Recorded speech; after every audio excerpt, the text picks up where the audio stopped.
Olá, pessoal! É um prazer estar aqui mais uma vez aqui ao vivo no Master OAB, onde hoje vamos dar início aí ao nosso projeto segunda fase de Direito Administrativo. Eu, Leandro Veloso, tenho essa missão há 17 anos, aprovando aí muito advogado na área.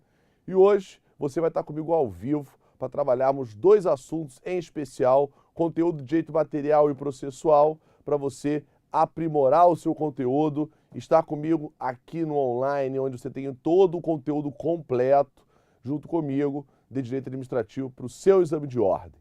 Você que está online, fica à vontade com perguntas, estou com você 24 horas, a partir de hoje, está inaugurando os ao vivos aqui no Master, neste momento, nessa empreitada, onde podemos aí estudar um pouquinho, trabalharmos conteúdos jurídicos importantes para a sua prova.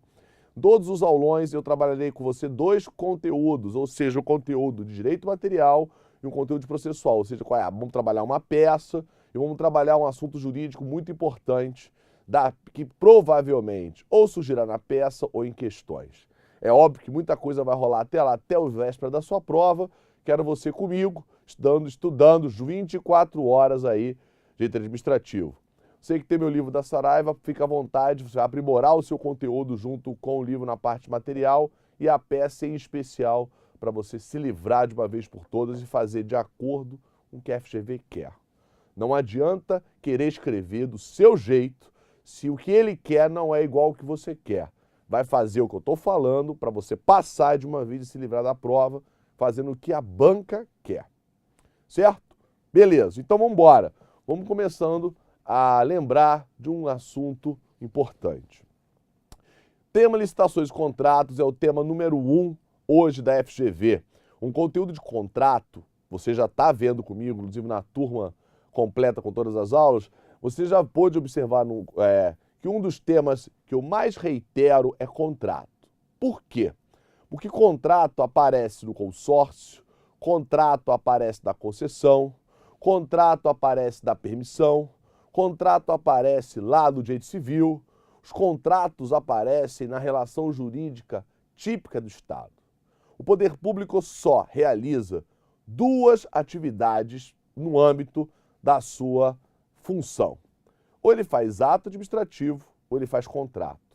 Para fazer contrato, ele sabe que ele é intubado a licitar, porque a Constituição não conseguiu tirar fora da vontade pública a licitação. Vamos trabalhar então um pouquinho agora os principais apontamentos teóricos, jurisprudenciais majoritários que envolvem o ambiente das licitações. Bom, no ambiente das licitações, eu posso te afirmar dentro dos contratos que quando você enxergar comigo um ambiente de licitações, o que a banca quer? 8666. Então o candidato tem que conhecer um pouco mais o ambiente da Lei 8666, em especial naqueles momentos, naquela parte dos conteúdos que geram muito conflito. Vamos lembrar um pouquinho de direito material sobre licitações. Primeira coisa é que a União só pode legislar sobre licitação. É isso mesmo? A competência é exclusiva da União Federal, onde não se admite delegação da União para ninguém. É óbvio que pela repartição de competência da Constituição, os estados e municípios e o Distrito Federal devem legislar sobre licitações, mas não podem se aprofundar ou inovar ou tornar diferente conteúdo já pacificado na Lei 8666 de 93. O ambiente das licitações começa pela vontade de legislar. Os estados e municípios vão legislar de caráter complementar. A licitação é uma regra, é uma obrigação, é um procedimento. Portanto, por ser um procedimento, é um conjunto de atos sequenciais. Portanto, vício no procedimento acarreta a anulação do procedimento. Vício sanável no procedimento acarreta convalidação. Um procedimento com vício não é necessariamente anulável, só será anulável quando observarmos vício de caráter insanável. Vícios insanáveis ocorrem quando afeta a livre competição, a isonomia dos licitantes, propostas a serem ofertadas, ou seja, um vício que vai causar algum desequilíbrio dos licitantes. Vícios que não causam desequilíbrio entre os licitantes, A jurisprudência, inclusive do Tribunal de Contas, garante a anulação discricionária parcial. Então anota no caderno. Vício insanável, ou seja, anula-se o procedimento. Vai anular o procedimento todo ou parte dele? Se o vício for insanável e o ato não puder ser repetido, eu tenho que anular todo o procedimento. Porque, de acordo com o momento da licitação, não tem como voltar mais atrás. Dá o exemplo. Chegou na fase de julgamento, o vício é de habilitação. Eu não tenho como, depois do julgamento já realizado, descobrir uma falha na habilitação, anular apenas a etapa do julgamento e voltar atrás. Então anote, a anulação é um dever do Estado, anulação para vício insanável do procedimento licitatório. Agora, se o vício é insanável, mas o ato pode ser repetido sem causar prejuízo na competição entre os licitantes, a anulação será parcial. Bom, a licitação, por que estou falando isso para você? Porque em prova, ou a peça envolve o assunto de licitação, ou teremos questões. E o candidato vai ter que enxergar como é que funciona a juridicidade do procedimento para bater de frente com o procedimento ou não. Porque você pode ser advogado de uma empresa participante de uma licitação. Tem que saber como é que funciona, a grosso modo, o mecanismo. Então, sempre dá conflito na anulação. No ambiente das licitações, todo mundo pode participar de licitações, inclusive as pequenas empresas. As pequenas empresas terão um tratamento diferenciado, não esquece disso. Você vai lá na Lei Complementar 123, está no seu índice, do seu ADMECO, da sua legislação administrativa, e todo mundo fala que pequena empresa tem um tratamento diferenciado. O tratamento diferenciado está, por exemplo, numa regra de desempate, na possibilidade de regularidade fiscal de forma diferenciada só na adjudicação da licitação. Então eles têm um tratamento diferenciado que você não vai tirar da cabeça, vai tirar do artigo. Quando falamos de licitação pública, nós temos que observar que a licitação, por ser um procedimento que não pode ter vício, mas se tiver, já disse qual é a solução, a licitação ela tem um objetivo. O objetivo de obter a melhor proposta. Que tipo de proposta? Daquilo que a administração necessita. Então eu licito obrigatoriamente para compras, eu quero comprar algo, então tenho que licitar. Artigo 1º da 866, para compras, obras, serviços, inclusive alienações. E locação, quando o Estado for locador. É importante começarmos com o direito material para fazer daqui a pouco uma peça que envolve até o conteúdo de licitações. Então nos ao vivo você vai ver comigo, material e processual ao mesmo tempo. Vamos recordar um pouquinho de licitação, porque é importante para as questões subjetivas, em especial. Quando visualizarmos, então, a licitação, nós observamos que a ideia dela é obter a melhor proposta. Para eu obter a melhor proposta, eu tenho que escolher, definir qual vai ser o critério da minha escolha. Portanto, eu tenho as modalidades de licitação. Nas modalidades de licitação, você vai iluminar, vai olhar no seu VADMECOM 2 artigos, o artigo 22 e o artigo 23 da Lei 8666. Os artigos anteriores vão trabalhar com conceitos. O que é conceito de serviço para a lei, o que é conceito de obra para a lei, o que é conceito de projeto básico para a lei, o que é conceito de serviços técnicos especializados para a lei. Então a primeira parte, disposição geral, são as regras gerais de uma licitação. Depois começam os conceitos vinculados à licitação. E depois, como eu estou falando agora, as modalidades. Você que nunca teve vivência em licitação, não tem problema, você vai ver comigo agora e durante todo o curso. Vamos trabalhar então as modalidades. Você vai no artigo 22, vai no artigo 23. É taxativo, não tem que pensar. Você já sabe que administrativo é muito taxativo. Na concorrência, acima de obras e serviços acima de R$1,5 milhão está no 23. Se o valor que eu vou orçar para o meu serviço de engenharia está num patamar de R$3 milhões, eu tenho que fazer modalidade de concorrência. Então eu tenho concorrência, tomada de preço, convite, concurso e leilão. Concorrência, tomada de preço, convite tem o mesmo objeto, ou seja, serve para a mesma coisa. Salvo pelo valor. Convite tem valor muito baixo na atualidade, a concorrência tem um valor mais alto.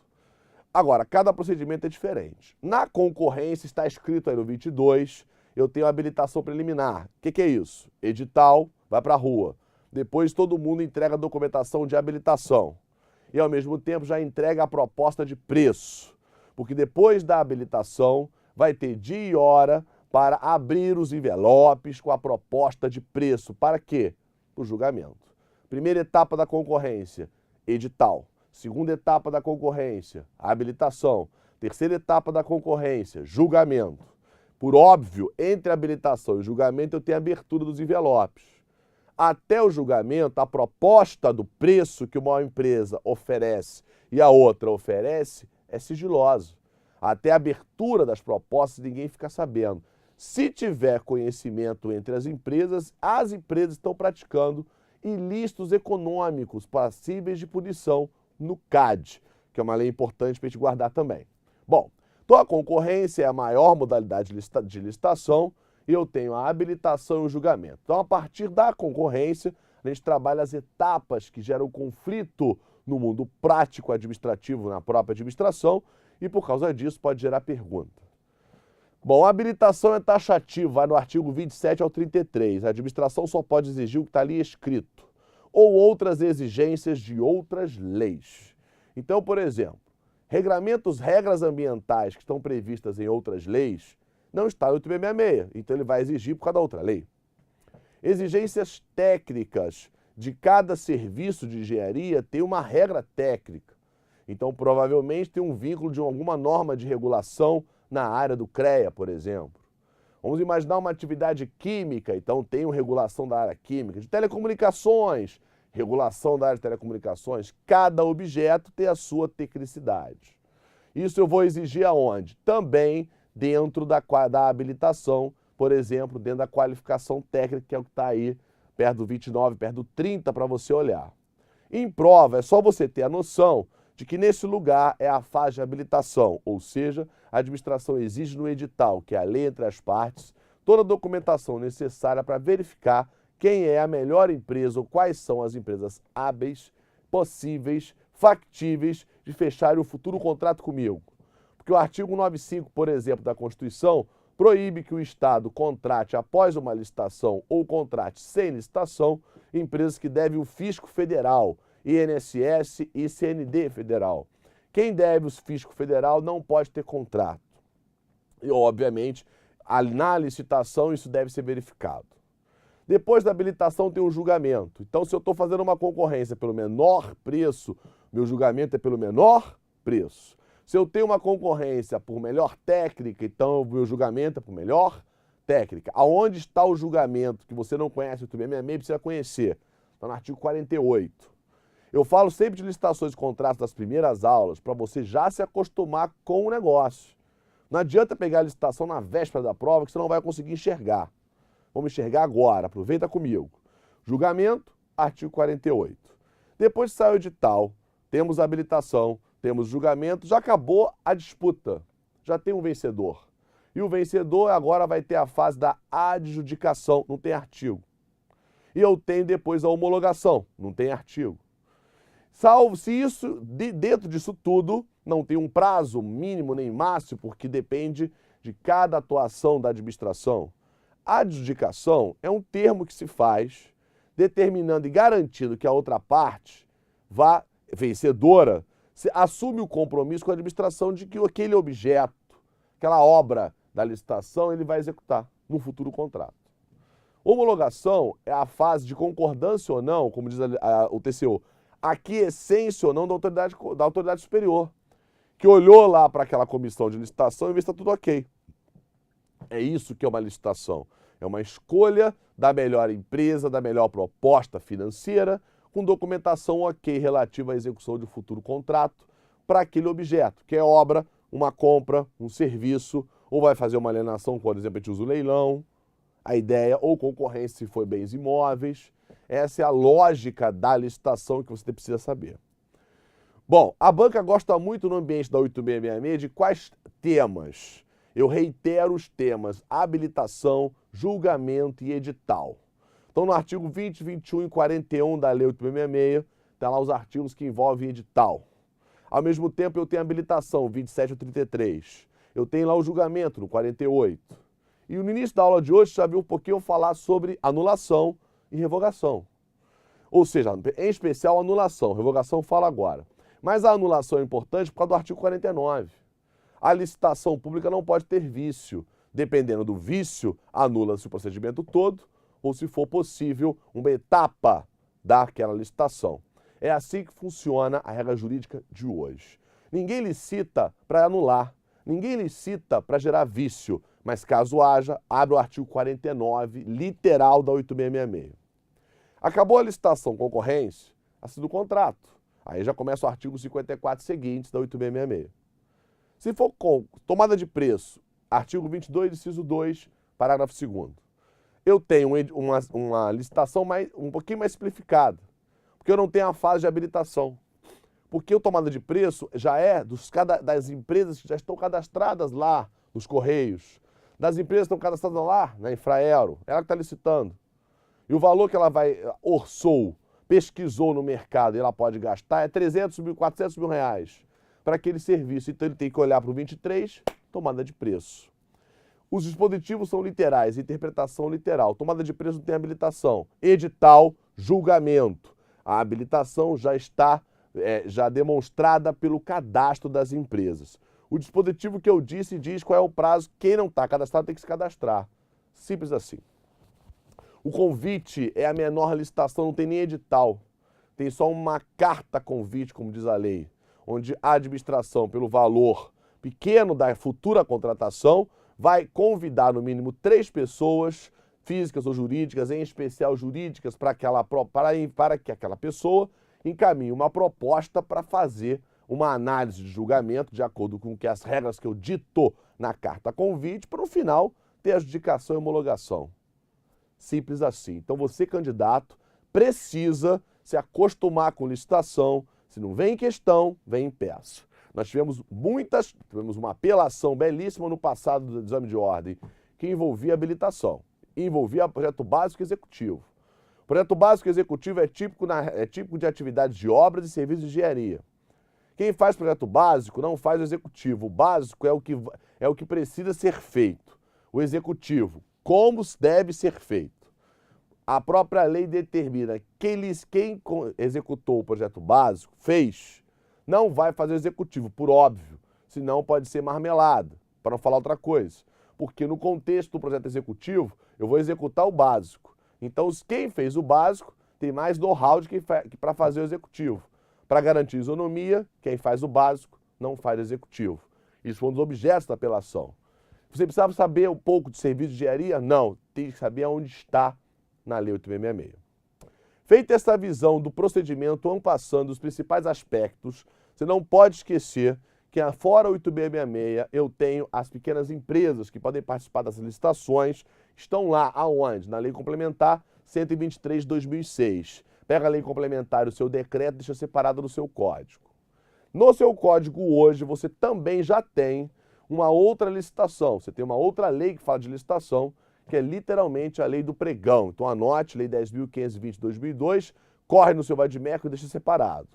O pregão é exclusivo e obrigatório para a administração pública. Para quê? Para aquisição de bens e serviços comuns.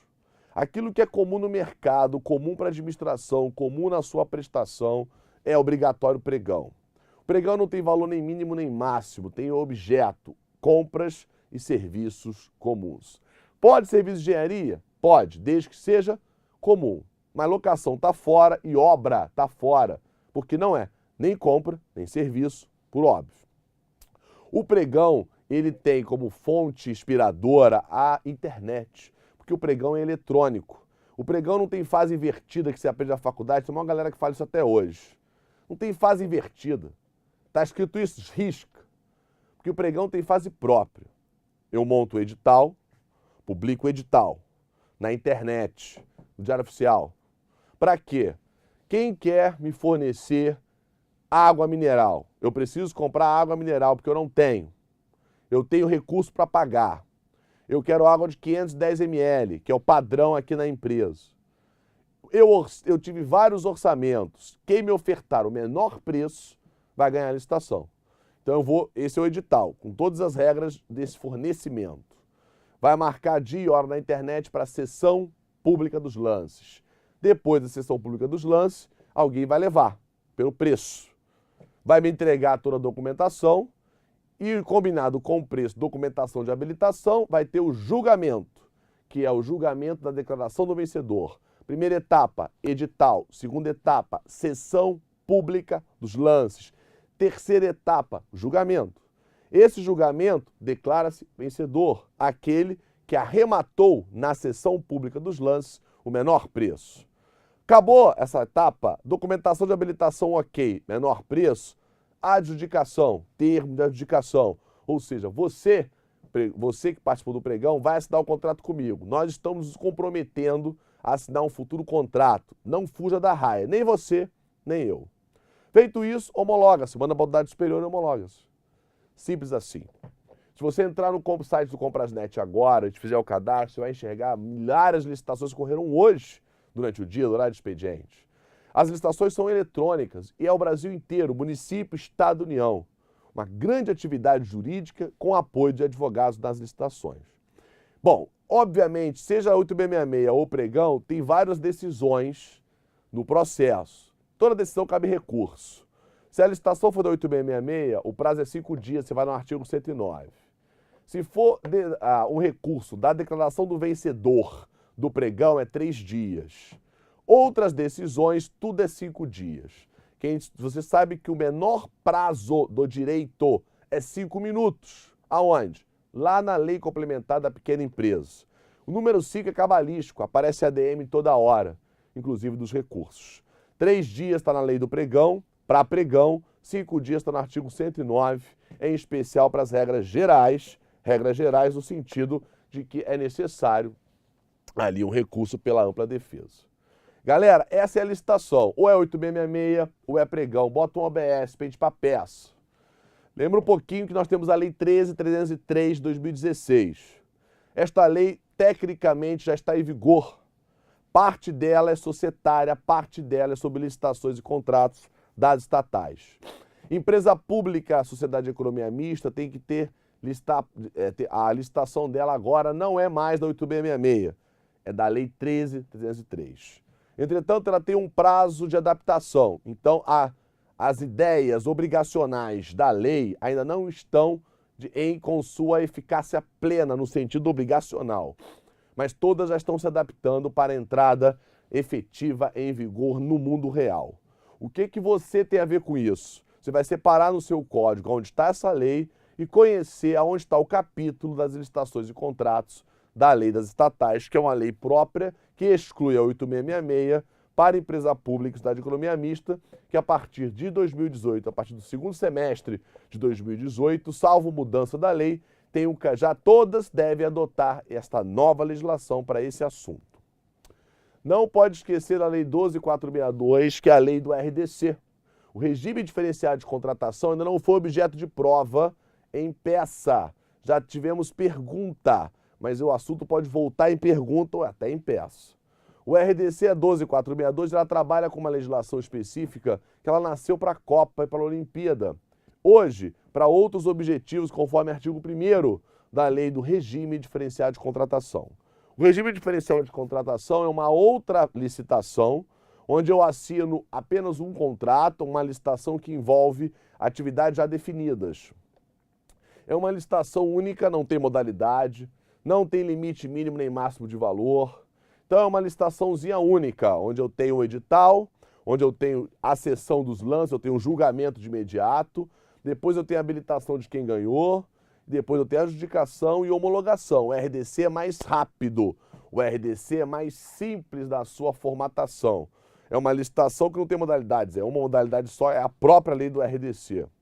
Aproveite para conhecer o RDC e para você lembrar que ela existe. Então, no ambiente de prova, você já pôde reverenciar comigo hoje, de forma bem objetiva, um pouco de licitações, aspectos teóricos, legislativos, jurisprudenciais, majoritários. Lembrando que eu tenho um pregão, tenho um RDC e lei das estatais. A banca vai exigir de você 90% a lei 8666. E quem sabe o pregão, porque é simples. E ao mesmo tempo, na 8666 ou no pregão, eu tenho a lei das pequenas empresas com regime diferenciado no ambiente das aquisições dos contratos. O importante ficar claro que toda licitação, por ser regra, é instrumentalizada numa lei. E esta lei traz direitos, traz deveres e traz obrigações. Quando uma lei é violada, alguém provavelmente sofre algum tipo de prejuízo ou até dano. Quando essa lei é violada e está na possibilidade de um recurso, de uma ampla defesa, no mundo administrativo, eu vou lá e apresento um recurso administrativo. Mas, de repente, nem cabe mais recurso, ou não vai ser hábil o recurso. E aí sofre o quê? A necessidade de uma medida judicial. Então, chegou agora o momento de muito aplauso para quem está em casa, justamente vamos trabalhar um pouquinho agora uma peça prática clássica da segunda fase OAB, que é o mandado de segurança. Probabilidade de voltar ao MS depois das apelações do agravo dos últimos exames, altíssima, porque é petição inicial. Mandado de segurança, artigo 5º, inciso 69, inciso 70 da Constituição, regulamentado pela Lei 12.016 de 2009. Você pode observar que o mandado de segurança, na própria Constituição, por ser um remédio condicional, por ser um mandamos, por ser um right, ele tem uma função precípua, que é proteger, garantir o direito líquido e certo ao cidadão. Garantir o direito líquido e certo à pessoa jurídica. Garantir o devido processo legal na relação pública com o privado. O mandado de segurança só é cabível quando não cabe habeas corpus ou habeas data, por óbvio, porque ele tem um objetivo específico, que é proteger direito líquido e certo. Mas o que é direito líquido e certo? Direito líquido e certo você já sabe, tem um pouquinho, aqui é fácil. É artigo de lei. Direito líquido e certo é artigo de lei. Como assim artigo de lei? Qualquer lei ordinária ou complementar cujo conteúdo é administrativo e ali prevê um direito para alguém, é líquido e certo. A lei não precisa de decreto para existir. O decreto regulamenta, explica melhor, mas não precisa do decreto para existir. A lei já existe por ela mesma. Portanto, a lei traz direitos, consagra direitos. E nada mais melhor, como eu sempre falo, no ambiente das licitações. Porque na Lei 866 eu tenho vários dispositivos que trazem direitos. Direitos de um bom julgamento, direitos de uma boa habilitação, direitos de um bom edital. Afronta a direitos de um bom edital, afronta a direito de uma boa habilitação, de um bom julgamento, violou direito líquido e certo. Direito líquido e certo é aquilo que não precisa ser explicado. Direito líquido e certo é aquilo que não precisa fazer prova. É uma violação a artigo de lei. Exemplo clássico. A legislação determina prova de regularidade fiscal. Prova de regularidade. Jamais a Lei 866 exigiu quitação fiscal. Então, eu não posso colocar no edital quitação fiscal, e sim regularidade fiscal. Porque a regularidade comprova através de uma documentação, uma certidão ou uma declaração, depende do lugar que emite, cujo conteúdo traz uma regularidade, ela não deve ao fisco. É isso que é o objetivo da lei, trazer direitos. E aí, violei direitos violados, passivo de MS. Portanto, na aula de hoje, voltando para o mandado de segurança, proteção de direito líquido e certo, nada melhor do que lembrar das licitações. É óbvio que temos várias outras leis que trazem vários direitos. No ambiente do servidor, no ambiente da desapropriação, até direitos vinculados ao Código Civil. Não tem problema.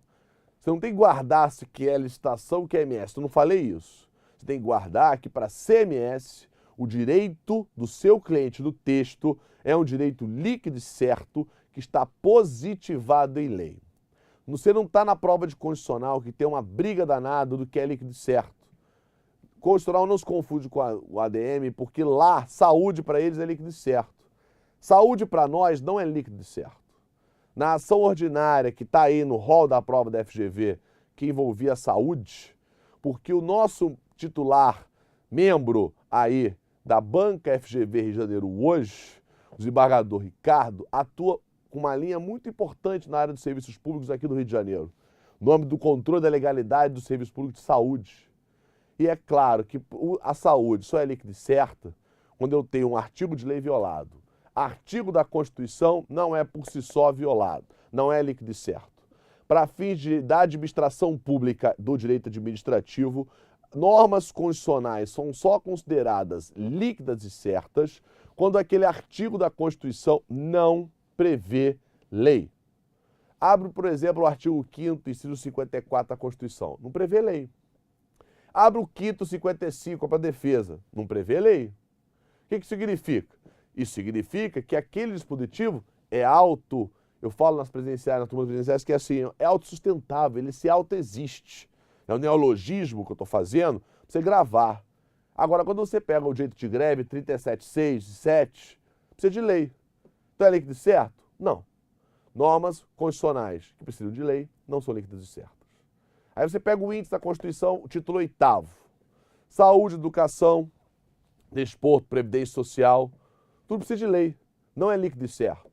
Ninguém se aposenta hoje no ambiente do INSS se não observar as regras da lei e não da Seguridade Social da Constituição. Senão ficava fácil. Esta é a qualidade do ensinamento de ADM para a sua prova. O mandado de segurança, hoje, ele também mantém o prazo decadencial e o prazo decadencial é de 120 dias. A contar da ação lesiva ou da descoberta da omissão. A ação é mole. Como é que você enxerga uma ação? A empresa foi excluída da licitação, apresentou recurso foi infrutífero, não conseguiu voltar atrás. Então a decisão continua sendo ilegal. É daquele ato. A empresa foi excluída da licitação, foi desclassificada. Não deu tempo nem de protocolar recurso, porque ela sabe que a administração vai correr com um páreo. Ela procura você, advogado, para socorrer essa empresa que foi desclassificada. Pode ser mandado de segurança, desde que seja dentro de 120 dias. E o direito invocado é um direito que está positivado em lei. Bom, mandado de segurança, então, tem um autor chamado impetrante. E o impetrante é qualquer um, está no artigo 5º. Pessoa física, jurídica, estrangeira. Quem é o réu? O réu é chamado autoridade coatora, ora impetrado. A autoridade coatora acabou a bagunça. Estou falando isso pro Brasil toda hora. A autoridade coatora é quem? É quem fez o ato ilegal. Ou deixou de fazer por omissão. É o agente público, é o órgão público, é o ente federativo, é a entidade administrativa, é o terceiro setor, é o delegatário.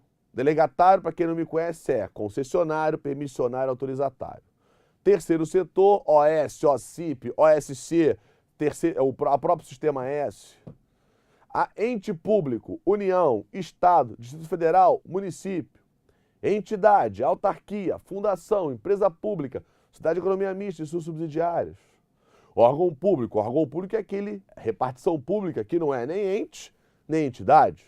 É uma repartição do ente federativo, não tem autonomia. Peraí, Leandro, então o órgão público pode ser réu lá na petição? Claro que pode. A Lei 13.016 acabou com essa 12.016, acabou com essa história. A Lei do MS acabou com a briga da autoridade coatora. É quem pratica o ato. Tanto que tem que fazer um pedido na petição pedindo a oitiva, a ciência e até a oitiva, melhor, ciência do órgão jurídico que representa aquele órgão público. Ou aquele agente público, prefeito, governador, presidente da República, ministro de Estado. Não é da sua cabeça que você tira o réu, é do texto. Então decora. Quem é a autoridade coatora? É quem o texto me disser. Autor já tenho, réu já tenho, liminar. Vamos lá para liminar. No ambiente da liminar, eu falo liminar, é o vocabulário da própria lei, que estava respaldada pelo Código CPC anterior. Hoje você escreve medida liminar, tutela provisória, na modalidade tutela cautelar. Você vai no capítulo do novo CPC do 294 até o 300. Nesse lugar da tutela provisória, veja a tutela de urgência. Falei cautelar, né? Retificando, é urgência. A tutela de urgência, hipótese de tutela provisória, ela tem uma similaridade com a clássica liminar.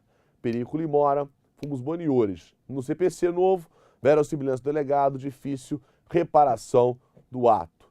Seja como for, esta liminar no ambiente da tutela provisória tem a mesma função. Garantir o direito líquido e certo agora, imediatamente, sob pena de um prejuízo insanável, de difícil reparação. Excelência, eu preciso de uma liminar para você suspender a decisão que me desclassificou da licitação para que eu volte naquela disputa e comprove naquela disputa que eu posso ter a melhor proposta. Ele me desclassificou, me tirou do jogo, do certame, porque ele está dizendo que eu não juntei documento de inscrição estadual, excelência, no meu exemplo. A lei não exige documento de inscrição estadual. A lei exige prova de inscrição estadual. Inscrição estadual pode ser em qualquer, até um papel de pão tem lei prolatada pelo poder público, tem fé pública, tem boa fé. Não pediu um DOC, pediu prova. Então não posso ser isso desclassificado, excelência. Eu quero uma liminar para você suspender essa decisão, suspender o certame para fazer com que a administração retorne a licitação da onde parou com a minha presença. Eu fiz o exemplo de um pedido de uma liminar. Porque se não me der a liminar agora, porque o meu direito de certo foi violado agora, e pela minha difícil reparação de se não me der agora, ele vai terminar a licitação e pode até se dar um contrato pela demora processual, e eu fico de fora e a administração pode contratar uma empresa que tem um preço mais caro do que o meu. Essa é a lógica, dando exemplos, pegando o gancho de hoje, das licitações, inclusive que é o meu dia a dia. Destaco para você que mandado de segurança cabível liminar normalmente. Você vai no artigo 7º da Lei 12.016, combinado com o CPC igualzinho, está no modelo do livro, e você vai escrever um parágrafo só do periculo in mora, que é da demora do processo, quais são as consequências disso no seu cliente, no caso em tela, e só outro parágrafo específico lá para o fumus boniores, que é na verossimilhança do alegado pelo novo CPC, onde você destaca o direito violado, qual é o primeiro direito violado ali naquela lei e precisa ser reformulada, porque você não pode passar por processo, por atuação pública com violação de lei. Bom, autor, réu, rito. O rito que você vai escrever na petição é rito especial da Lei 12.016/2009. Rito especial são aqueles ritos previstos em leis próprias. Eu tenho a lei do MS, então vale a lei do rito 12.016. Chamo sua atenção que, além disso, eu tenho que pensar na competência. É mole a competência. A competência se dá pelo autor ou pelo réu. No caso aqui, pelo impetrante ou impetrado. O mandado de segurança pode ser distribuído na primeira instância ou na segunda instância. Eu falo segunda instância porque sou antigo. Segunda instância para mim é TJ, TRF, STJ ou STF. Para alguns aí estão colocando terceira ou quarta instância, mas eu sou da época um pouco mais antiga do que vocês. Guardo tudo com segunda instância. Mais rápido para você decorar. Primeira instância são as varas, TJ, da Justiça Estadual ou da Justiça Federal. Segunda instância é o próprio TJ, é o próprio TRF, é o próprio STJ, é o próprio STF. Não decora mais nada, agora só anota. STF, você vai no artigo 102 da Constituição e procura a competência originária para processar mandado de segurança. Contra quem? Vai lá no artigo 105, procura a competência originária do STJ para processar e julgar mandado de segurança. Contra quem? Vou dar dois exemplos. Está no 102, competência originária do Supremo para processar e julgar mandado de segurança contra ato do presidente da República ou contra ato do próprio TCU. Feito essa ideia, o que você pode já enxergar? Eu tenho duas pessoas que podem praticar um ato lesivo contra o seu cliente no texto. E aí, mandado de segurança, pode protocolar onde? Ou é no STJ ou é no STF, depende da competência pelo réu. Contra ministro de Estado, competência STJ. Contra o próprio presidente da República ou TCU, dois exemplos do dia a dia, está lá STF. Começa lá em cima direto. Parece até um foro de função de deputado, senador que está na moda. É isso, não é o foro privilegiado. É competência originária. Foro privilegiado é para a pessoa. Para a pessoa, que eu digo, aquele agente político. A pessoa jurídica ou aquela outra pessoa que tem foro diferenciado para fins de mandado de segurança não é foro privilegiado, é como se fosse. Feito isso, você tem autor, réu, competência, rito, liminar. E aí, como é que você vai fazer o seu mérito? Vai copiar do modelo? Não. O modelo vai te dar o roteiro, como eu te dou o roteiro agora. Você vai pegar o livrinho para pegar o roteiro. Mas, na verdade, você tem que entender a lógica. Quando você faz um mérito na petição, tem conta a historinha toda dos fatos. Fatos, a banca nem corrige. 2 parágrafos de 5 linhas só para ter coesão no texto. Vai para o mérito. No mérito você vai fazer o quê? Você vai contar uma história. O primeiro parágrafo da história é contar o que é mandado de segurança. Trata-se de um mandado de segurança. O que é um mandado de segurança? Vai tirar da sua cabeça? Não. Você vai lá no artigo 6º, vai no artigo 5º, inciso 69 da Constituição, pega aquele texto, coloca no seu parágrafo. Copia ele. Mas não copia em verbos. Copia paragrafado, copia como fosse parágrafo, uma história. No caso em tela, encontramos o mandado de segurança. O mandado de segurança está positivado no artigo 5º, inciso 69 da Constituição, e é para escrever com artigo. Não adianta contar uma história bonita sem colocar artigo nenhum. Não adianta contar uma história bonita com o seu vocabulário. Ele quer o vocabulário da lei. Se a lei diz mandado de segurança, você não vai escrever right. Você vai escrever mandado de segurança. Se ele quer a ação constitucional mais célere, que se encaixa nos requisitos originários que eu te falei, não vai botar ação constitucional, vai botar mandado de segurança. Então não tem que traduzir nada, é copiar o dispositivo colocando nos seus parágrafos. Bom, o conceito de MS você encontra na Constituição e na própria lei. Depois que você faz isso, você tem que fazer um parágrafo do nexo causal. O que é isso? Vai pegar a história triste do caso e vai fazer um link de que aquela história triste ou aquelas historinhas tristes, aqueles atos ilegais, afrontam a legislação. E você já vai apontar qual é a legislação. Quando você apontar a legislação, você tem que apontar de forma correta. Não é para escrever artigo 5º CF. Você quer falar do devido processo legal. Está faltando o que aqui? Está faltando o inciso. Se não escreve o inciso, o leitor eletrônico da correção não vai aparecer. Aí o candidato vai com uma letra achando que alguém vai corrigir para você e escreve de qualquer jeito. Não. Se você escreve por extenso e de forma completa, ninguém vai falar que você está errado. Poxa, Leandro, eu sou chato para burro.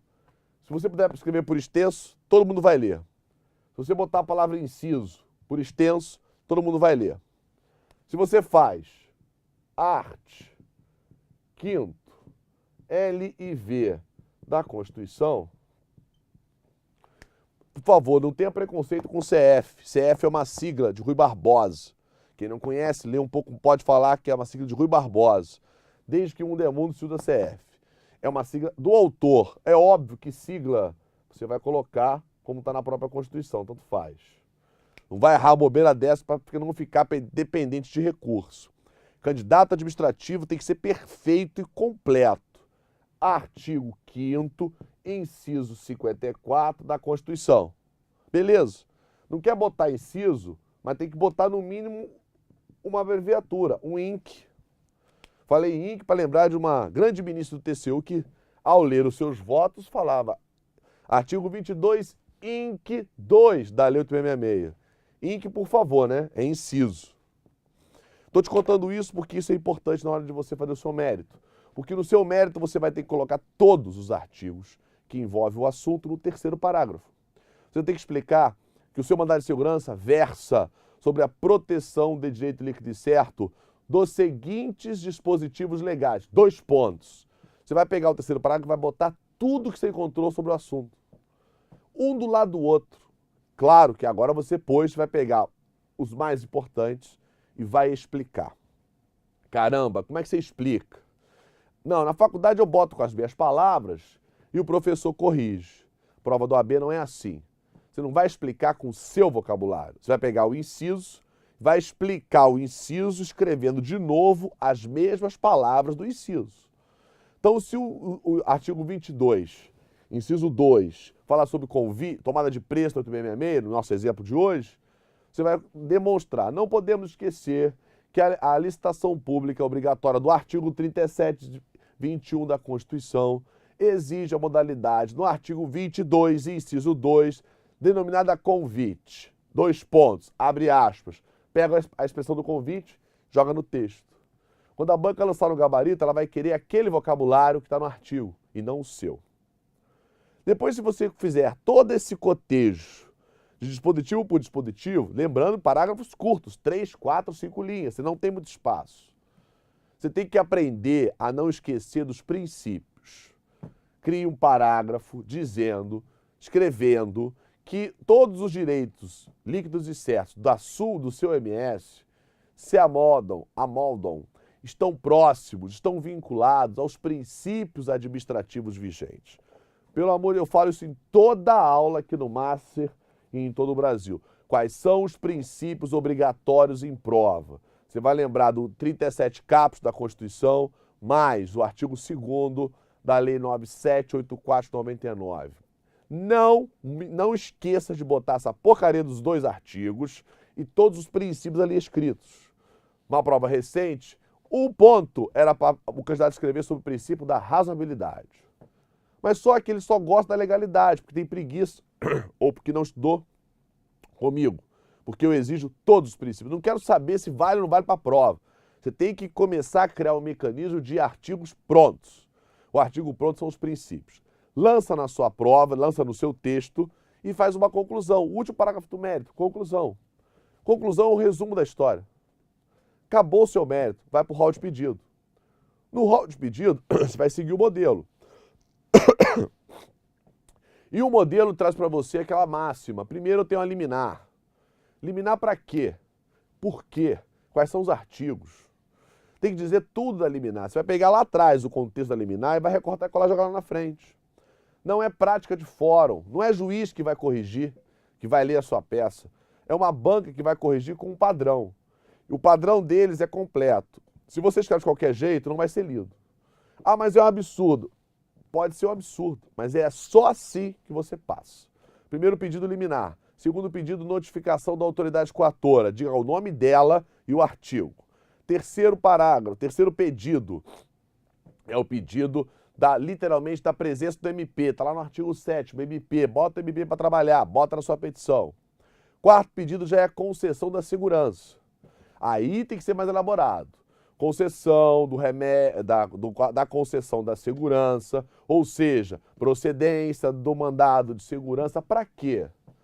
Para que definitivamente declare nulo, anulável, sem efeito, de forma ilegal, o ato administrativo praticado na licitação, que consequentemente acarretará, determinará que o impetrante, ora autora, volte para a licitação, continue na disputa e siga em frente naquela licitação. Tudo para garantir o direito líquido e certo. Direitos estes positivados dos artigos. Vai pegar todos que botou no mérito e bota no pedido. Feito isso, agora não tem protesto por provas, porque é mandado de segurança. Tem condenação em custas. Condenação em custas de despesas processuais, vai lançar de novo no texto, vai botar o dispositivo. Aí a banca inventou, nos exames, que o candidato tem que botar um parágrafo da chamada prova pré-constituída. Então você vai botar juntada de todos os documentos que demonstram e comprovam a prova pré-constituída. Galera, a prova pré-constituída não é documento não, tá? Prova é o conteúdo do documento. Porque se o documento não existe porque foi violação de lei, em abstrato, no sentido voltado para aquele seu caso, mas não tem um DOC, não vai juntar quase nada, o DOC está com ele. Você foi desclassificado de uma licitação, não teve acesso ao motivo, não tem documento nenhum que você soube quais são os motivos que geraram aquela desclassificação, só tem um fax que chegou para você dizendo que você está fora da disputa. Qual é o DOC que você vai juntar? Só esse, vai demonstrar que não teve processo administrativo de recurso. Quero te mostrar que prova pré-constituída não é documento. Prova pré-constituída é o conteúdo que não precisa de prova. Por isso que é prova pré-constituída. Que é visualizada por documento, por óbvio. Você coloca isso também no rol de pedido, vai botar o valor da causa. O valor da causa, antes do novo CPC, era uma briga. Eu, Leandro Veloso, sempre exigi, desde 2000, que eu estou na luta com a AB, e eu botava o valor da causa, sempre em reais, na época já era real, e aí você botava por extenso, 100 reais, na época era 80 reais, 120 reais, só para fins fiscais e de taxa judiciária. Se eu deixar em branco, corre o risco? Claro que corre. Se você faz a petição em branco, pode ser extinto o seu processo de julgamento do mérito, porque você tem lá um requisito novo do CPC, que é o valor da causa. O valor da causa vai combinar o valor. Se a questão não vai trazer nenhum valor para você, é apenas o valor aí, o valor fechado de R$1.000, R$2.000, o valor genérico para fins fiscais. Feito isso, não pode esquecer que faltou aquela ciência do órgão jurídico que representa a autoridade coatora. Está no artigo 7º da Lei 2016. E neste lugar, e você vai colocar esse pleito justamente porque o mandado de segurança tem esse pedidinho próprio. Está tudo pronto no modelo, mas você não tem modelo. Beleza, vai na lei. pega esta ordem que eu te disse e procura o artigo 7º. Ele vai te narrar todos esses pedidos. O candidato não pode fazer a peça como se fosse na faculdade e muito menos no seu escritório ou no seu estágio que você faz diferente. Tem que fazer conforme eu disse, com o melhor vocabulário possível, de forma mais completa possível. Exemplo que eu falo para todo mundo. Está com dúvida entre dois artigos, o 34 e o 38. Bota todos. O máximo que vai acontecer vai ser lido, não vai ser lido aqueles que estão no meio, e o 34, o 38 vai ser lido. Tem parágrafo, escreva parágrafo. Tem a linha, bota a linha. Tem inciso, bota inciso. Tá com dúvida de qual inciso? Se não forem conflitantes, bota todos. O importante é você demonstrar que você tem conhecimento e caneta para contar uma história que consagra um pedido para proteger direito líquido e certo, para proteger direito daquele seu cliente. O mandado de segurança também não se confunde, está muito próximo de ação ordinária. Para não ser ação ordinária, para CMS, já tem os requisitos. Direito líquido e certo, que é o direito da lei, lei ordinária complementar, e dentro de 120 dias. Agora, quando você observa que já passou o prazo de 120 dias, mas o direito é líquido e certo, não cabe MS. É ação ordinária. O rito é comum pelo novo CPC, mas é ação genérica ordinária. Por favor. Ah, não, Leandro, o direito é líquido e certo não. O direito está na Constituição, está em decreto, e não está esse artigo da Constituição precisa de lei, não tem lei, e aí ele quer aquele direito que foi violado, aí tem um decreto, bom, enfim. Então tem que fazer prova. Tem que fazer prova no processo, então tem que ser ação ordinária. Bom, mas está dentro de 120 dias, aconteceu tem 2 meses, não interessa, é líquido e certo? Não, então não cabe mandado de segurança. Se não cabe mandado de segurança, é ação ordinária. E não esqueça que o mandado de segurança é individual. O individual é para Tício, Caio, Mévio, João, Maria, empresa A, empresa B. Pode existir litisconsórcio. Porque o MS coletivo do inciso 70 é para pessoa jurídica ali descrita, sindicato, associação, entidade de classe, que representa um grupo de pessoas que está sofrendo já sofreu ou está sofrendo uma lesão a direito líquido e certo. Então, é um mandado de segurança a ser promovido por uma associação que está sofrendo lesão, tecnicamente, os seus colaboradores, os seus representantes, quem está vinculado àquela associação, os associados, estão sofrendo por isso. Quando uma pessoa jurídica sofre uma lesão, não é coletivo, né? Por óbvio, é individual, porque o individual é para pessoa física ou pessoa jurídica. No MS coletivo, aí eu tenho uma pessoa jurídica que representa um grupo ali positivado. A partir do artigo 23 da Lei 12.016, vocês encontram o mandado de segurança coletivo, pelo menos nesses exemplos. E aí você conjuga com a Constituição, mas o raciocínio é o mesmo. Portanto, hoje você teve acesso nesse aulão, quero agradecer quem está ao vivo aí comigo, estou à disposição 24 horas, você pode falar comigo no Facebook, no Twitter, no Instagram, no meu próprio site, que é o meunome.com.br, para você se interagir comigo, caso queira tirar uma dúvida, tirar uma satisfação, fazer uma reclamação, fico à vontade. O importante é você ficar 24 horas comigo para se livrar do exame de ordem nessa reta final aí de exercício financeiro, de ano. E vamos embora, temos muitos aulões ao vivo e quero todo mundo aqui no Master com as aulas, obviamente, bem devagar, bem organizado, onde você tem todo o material de apoio e me tem para você redigir todas as peças práticas, porque eu quero enfatizar a peça com você, porque a peça vale mais ponto, né? É a que tem maior pontuação na prova. Não adianta ter um belíssimo discurso se não sabe escrever. Não adianta fazer um super estágio se não sabe escrever como ele quer. Quer virar advogado? Faça o que estou te falando que vai dar certo. Beleza? Vejo você no próximo aulão e aqui nas aulas online no Master. Obrigado pela atenção, tenham todos um ótimo final de semana e aí, estou com você na internet. Até já!